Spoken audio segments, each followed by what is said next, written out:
I am Abhinav, host studying in class 10th of Ideal Global School, Basukalyan. Today, I am here to share some ideas which I believe are useful to restore our earth.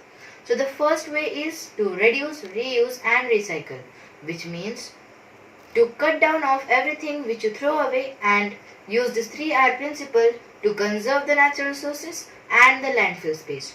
The next way is to volunteer for cleanups in your community, or you can also effectively participate in the environmental campaigns like our school has arranged and involve in protecting our watershed too. The next way is to shop wisely. By shopping wisely, I mean to say buy less plastic and buy more and more reusable shopping bags.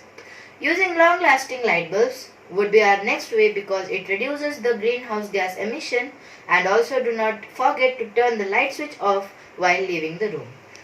The next way is to conserve water because the less water you use, the less it runs off and waste water which eventually ends up in the ocean.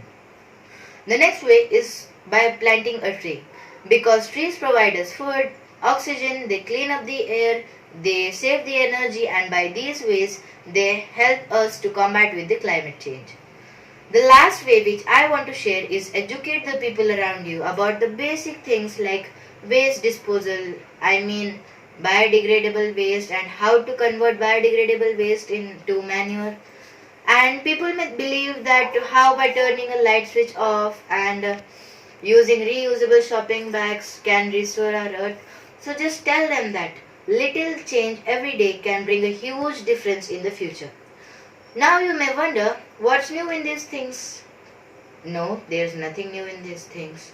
Then the question arises, why is this repeated? This is repeated because only few of us are saving our earth by following these steps. So at last, it's my humble request to save our earth by following these steps and help our planet to restore itself. Thank you and happy Environment Day in advance.